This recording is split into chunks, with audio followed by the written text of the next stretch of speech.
where do I sign up? Like, that sounds great. My kid's a mess.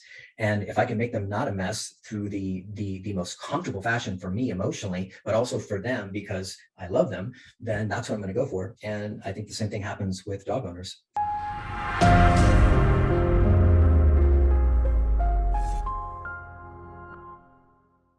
All right, welcome back, everyone, to another episode of the I Didn't Read Your Book podcast. I am your host, Lutch, and today I've got a very special episode for you. Today we are going to be talking with Sean O'Shea about his book, Love Them by Leading Them. Well, I think positive reinforcement stuff is hugely appetizing. I mean, how can it not be? I mean, the story that goes along with that is one that every dog owner that wants a trained dog or has problems with their dog would love to completely have be I'm going to just be straight, but be real as what it's purported to be and deliver the results that it's purported to deliver.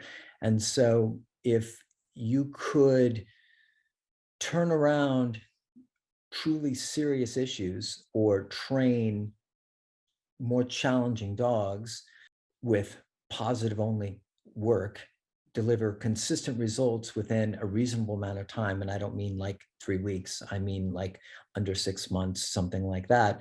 I think you would have most people very, very excited about that. Most of them, psychologically, it makes perfect sense. They go to the positive only route. Why? Because they love their dogs. It makes sense. Like, man, if I'm raising my kids and I don't know any better and I haven't done any more research, and you tell me that there's a way to get my kid who's doing drugs and stealing the car in the middle of the night and threatening mom and dad, and I guess I'd be dad, threatening, and there's a way to counter that and put them on the right track without having us change our lifestyle, right any or correct any problems within our own presentation as far as authority figures or anything like that, the social dynamics in the house. If I didn't know any better, I would be, of course, like, well, where do I sign up? Like, that sounds great. My kid's a mess. And if I can make them not a mess through the most comfortable fashion for me emotionally, but also for them because I love them, then that's what I'm going to go for. And I think So sorry to interrupt your podcast experience. I just want to remind you, if you're enjoying what you're watching, please hit the like button and subscribe for more content. And if you really love it, there's some support links in the description. I would love if you could help out the channel. And back to the show.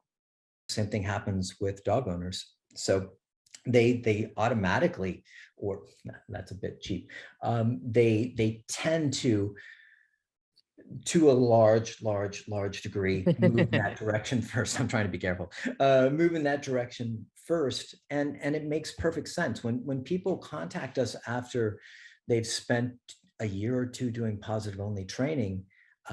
There's no, from our side of it, there's no shame in well, what were you doing? And wow, you spent a lot of money. What a waste. Or anything. It's like, no, like, you had to go learn what worked and what didn't. And maybe you got some really good stuff out of that, but maybe you hit a wall and found some limitations that you couldn't get through. The positive reinforcement stuff as the only thing that you can use, I've got major problems with. The positive reinforcement as a branch on a tree for helping owners and dogs, I think, is fantastic. Obviously, I mean, I think you kind of have to be moronic to think that that's not playing a huge part in training dogs what you want. I mean, when I was competing in flyball with my dog Belle, like, that was what it was. She wasn't out there with an e-collar and I'm like correcting her for not going over a jump in fly ball and like, you naughty dog. It's like, Right. it was all positive reinforcement stuff, but she didn't have any behavior issues.